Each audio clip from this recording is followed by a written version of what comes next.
What happens when a man whose duty is silence finally decides to speak?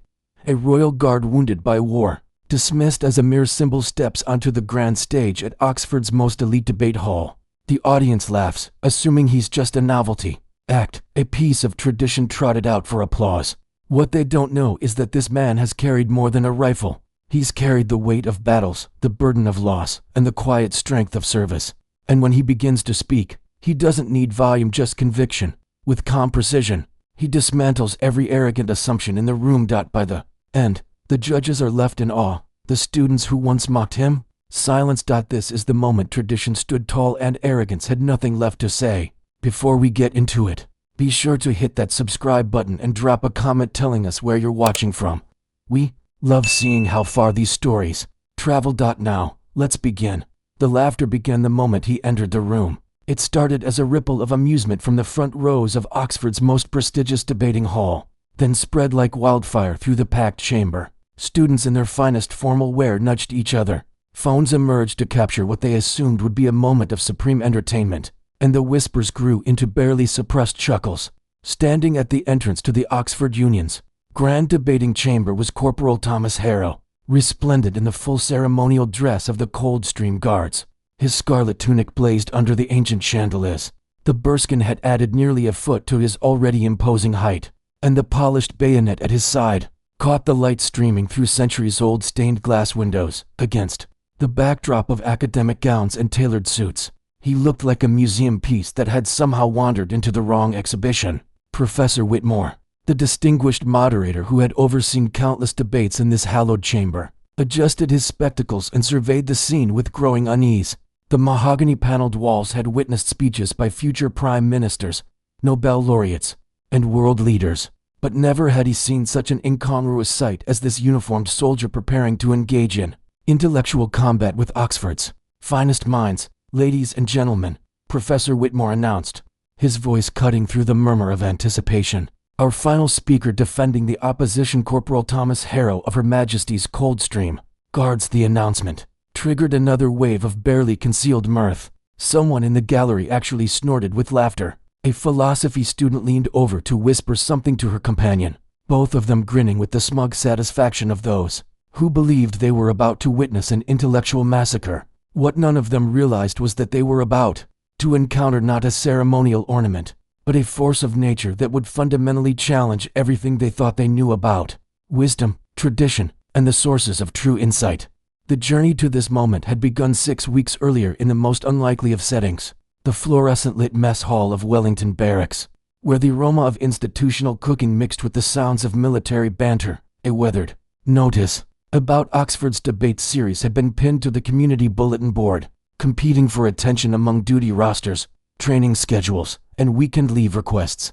Private Lewis, a thin-faced soldier from Yorkshire with a talent for mockery, had spotted the announcement first. His derisive laughter echoed across the mess hall as he read aloud, "Oxford Union Debate Series open to all members of the public."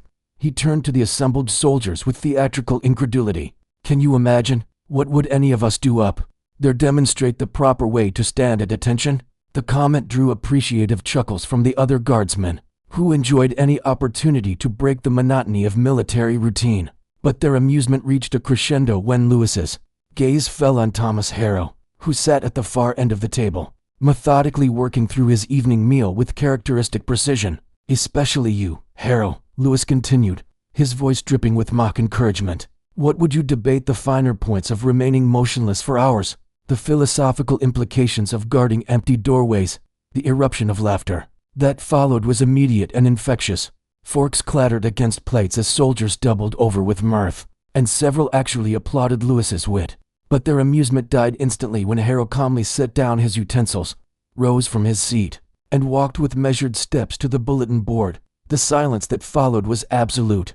Every eye in the mess hall tracked his movement as he produced a pen from his uniform pocket and signed his name to the participation sheet with a single, decisive stroke. The gesture was performed with the same ceremonial precision that characterized his every action on duty, but somehow it carried an entirely different weight. What his fellow soldiers could never have imagined was that hidden in Harrow's personal locker, beneath his dress uniforms and military equipment, lay a leather-bound journal filled with years of observations, philosophical reflections, and carefully crafted arguments. They had no knowledge of the tragedy that had shaped his intellectual awakening, or the promise he had made to a dying brother that would drive him to this moment of public exposure.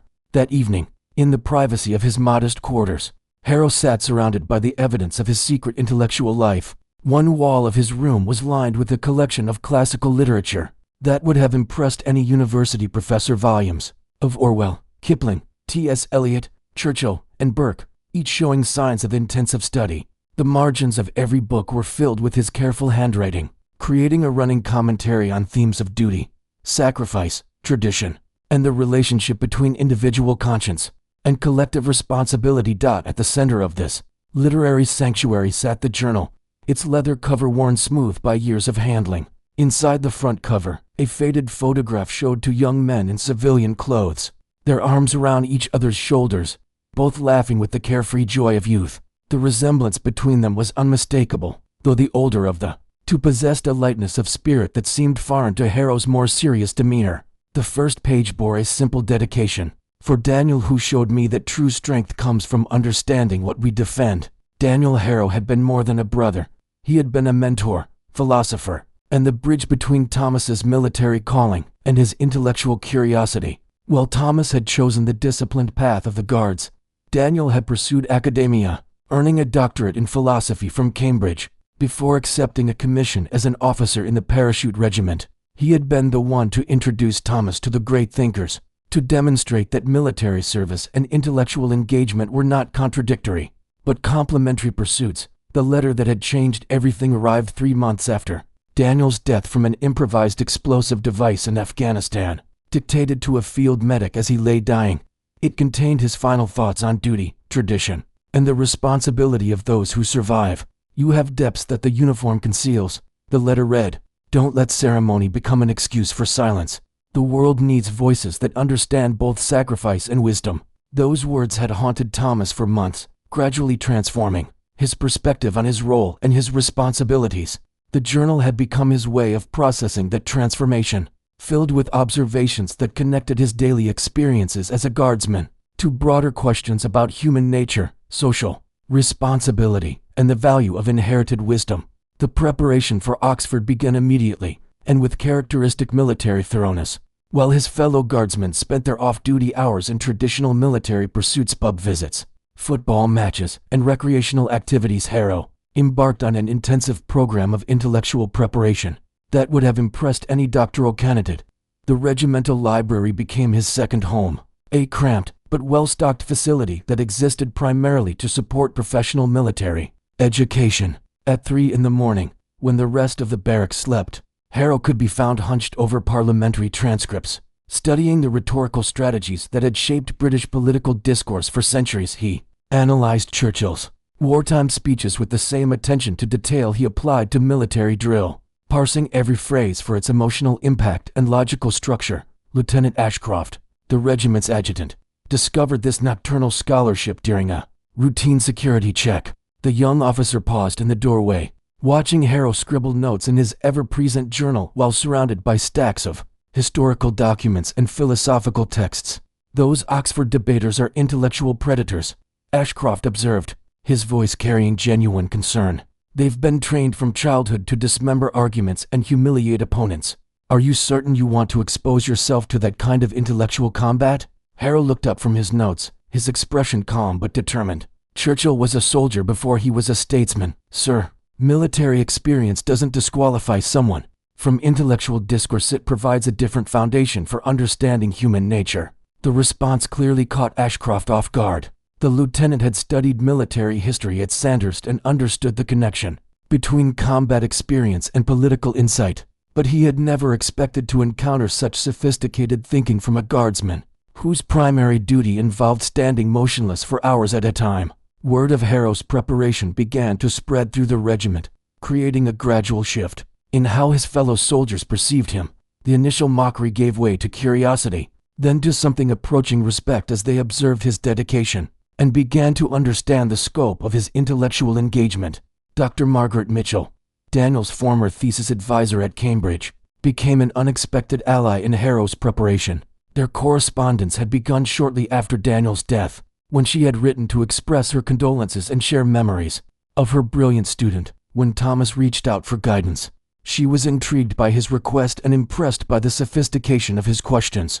"Your brother always said you had the better mind," she wrote in one of her emails. "He claimed that your discipline and life experience gave you insights that purely academic study couldn't provide.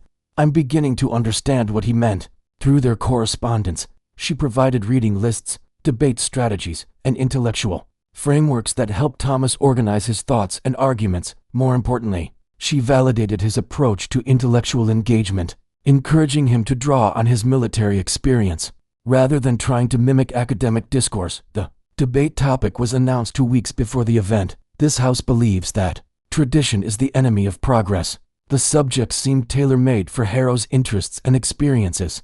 Touching on themes he had been exploring since his brother's death, he threw himself into research with the intensity of a military campaign, reading everything from Burke's classical conservative philosophy to contemporary sociological studies on cultural evolution. His notebook filled with observations and arguments that connected abstract philosophical concepts to concrete military experience. "Tradition isn't nostalgia," he wrote. "It's institutional memory, the accumulated wisdom of those who faced similar challenges before us." Another entry read, "Progress without tradition is like navigation without landmarks. You might move quickly, but you'll probably get lost." The other guardsmen began to notice the change in their normally quiet colleague. Corporal Jenkins, a grizzled veteran with 20 years of service, approached him one evening in the armory where Thomas was cleaning his ceremonial rifle. With his usual meticulous care, "This debate business," Jenkins said, his weathered face showing uncharacteristic seriousness. "It's not really about proving something to those university types, is it? It's about your brother." Harrow's hands never paused in their methodical work, but his expression softened slightly. "Danny believed that military service was a form of philosophical practice," he said quietly. "He thought that facing real consequences for our decisions gave us insights that purely theoretical study couldn't provide. I suppose I'm trying to prove he was right." The day of the debate arrived with characteristic British weather: gray skies, an intermittent drizzle that seemed to mirror the skeptical mood of most observers. The journey to Oxford was subdued, filled with the nervous energy that precedes any significant challenge. Thomas sat in the back of the bus, reviewing his notes one final time, while other passengers, mostly university students and academic staff, cast curious glances in his direction. Oxford itself was a revelation for someone accustomed to the utilitarian architecture of military installations. The ancient stones and soaring spires created an atmosphere of intellectual gravitas that was both intimidating and inspiring. Thomas had visited the city before as a tourist, but now he was arriving as a participant, about to engage with some of the brightest minds in the country on their own territory. The Oxford Union building stood like a monument to centuries of debate and intellectual discourse. Its Gothic Revival architecture spoke of serious purpose, while portraits of former speakers, prime ministers, presidents, and Nobel laureates watched from the walls with silent authority. Walking through those corridors, Thomas felt the weight of history and the challenge of measuring up to the standards set by previous generations of speakers. The green room where participants gathered before the debate was a comfortable space filled with leather armchairs and academic memorabilia. The other debaters were already assembled, their easy confidence and casual interactions marking them as natives of this intellectual environment. At the center of the group stood Sebastian Lytton, Oxford's star debater, holding court with the effortless charisma that had made him a legend in university debate circles. When Thomas was introduced, Lytton's response was perfectly calibrated, polite enough to avoid overt rudeness, but condescending enough to establish the social hierarchy. "So you're our military representative," he said, his tone suggesting that he was addressing an interesting, but ultimately harmless curiosity. "How wonderfully refreshing to have someone with practical experience join our theoretical discussions." The comment drew appreciative chuckles from the other academics present, but Thomas simply nodded with the measured courtesy that military protocol had ingrained in him. "Thank you, sir. I hope to contribute something worthwhile to the discussion." His response seemed to confuse Lytton, who had clearly expected either defensive anger or obvious intimidation. Instead, he encountered a calm professionalism that didn't fit his preconceptions about military personnel. The debate chamber filled rapidly as evening approached. drawing an audience that represented a cross-section of Oxford's intellectual community. Students, professors, and curious members of the public packed every available seat, all drawn by the unusual spectacle of a guardsman challenging the university's finest debaters. On their home ground, the atmosphere buzzed with anticipation and barely concealed amusement. Professor Whitmore took his position at the moderator's podium, his presence immediately commanding the attention of the assembled crowd. "This evening's debate," he announced, his voice carrying the authority of decades of academic experience, "addresses a fundamental question that has shaped human civilization.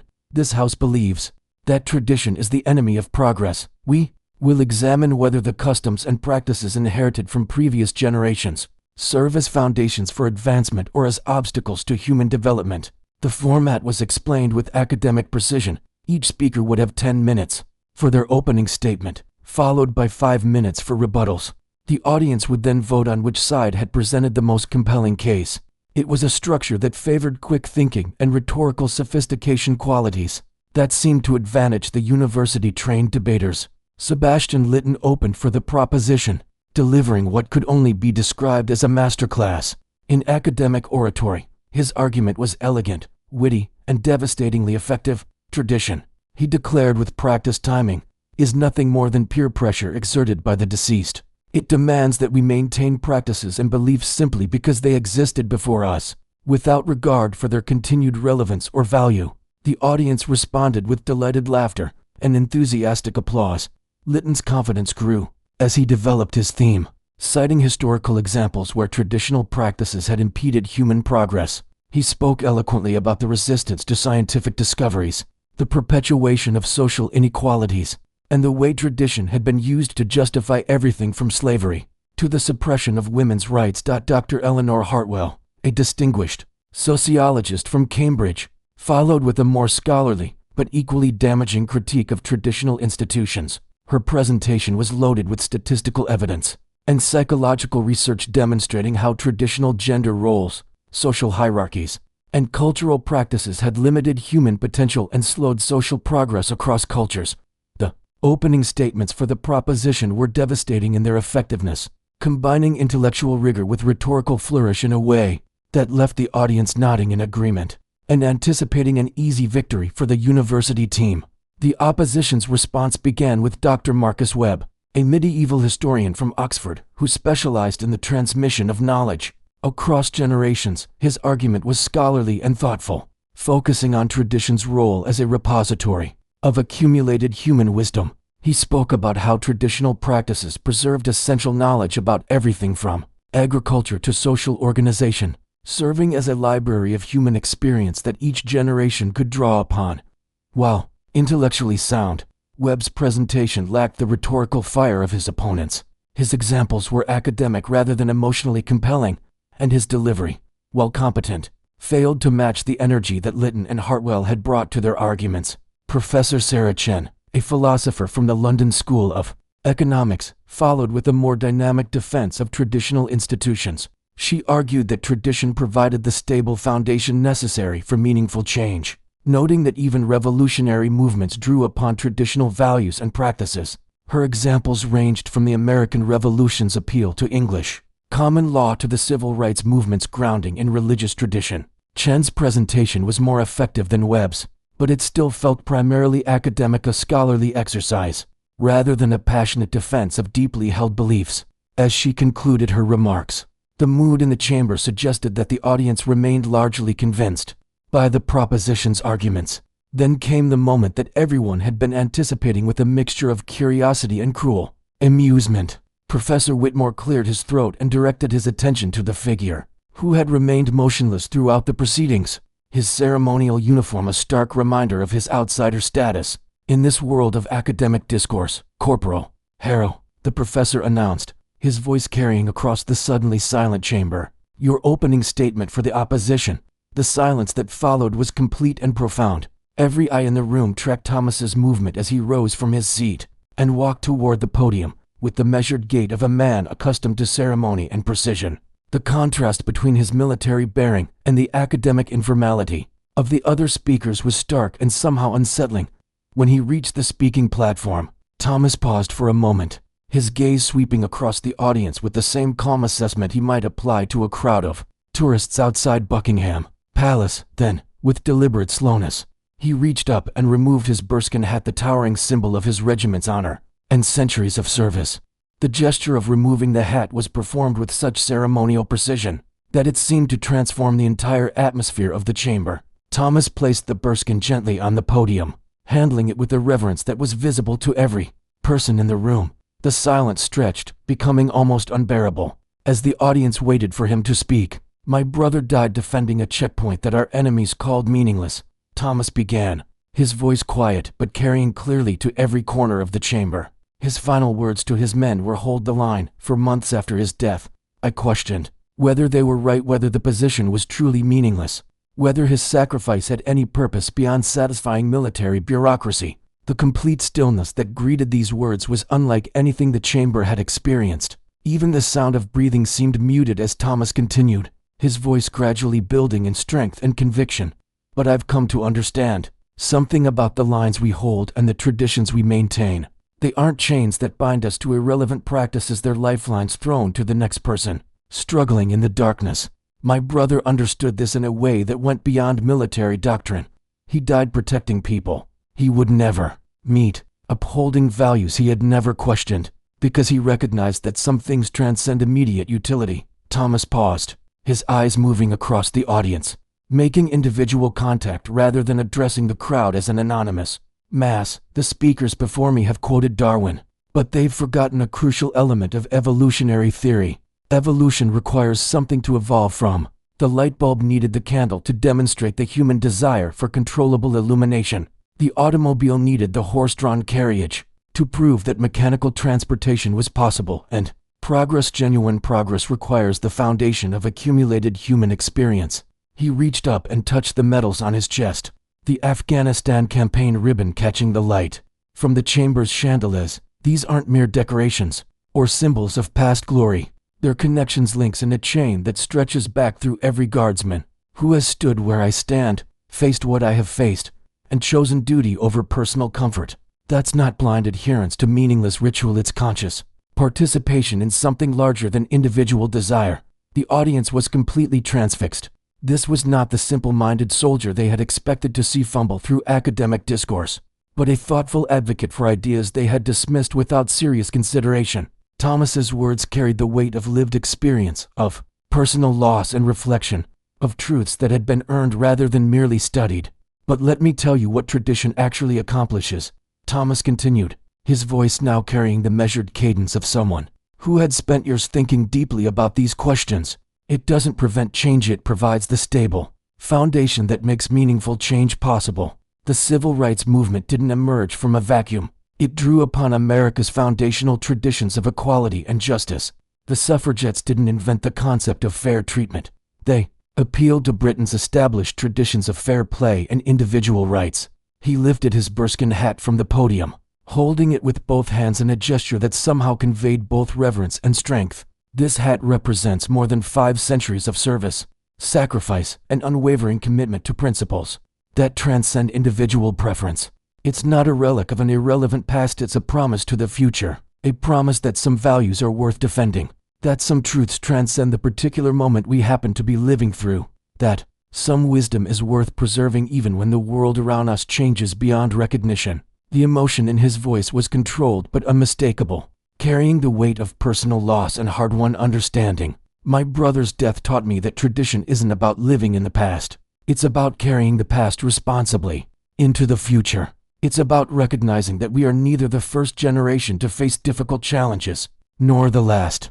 The wisdom of those who came before us isn't always perfect, but it's always valuable because it represents the accumulated experience of people who faced real consequences for their decisions." Thomas looked directly at Sebastian Lytton, who had been listening with growing amazement and what appeared to be genuine respect. "You described tradition as peer pressure from the deceased. But those deceased include every person who ever stood against injustice, who ever chose principle over convenience, who ever sacrificed personal advantage for the common good. Their influence isn't about conformity, it's about accountability. It's about proving ourselves worthy of the sacrifices they made and the wisdom they preserved. The chamber erupted in sustained applause that lasted nearly 5 minutes. Students rose from their seats, professors nodded with obvious approval, and even Sebastian Lytton joined in the ovation, his earlier smirk replaced by something that looked very much like admiration.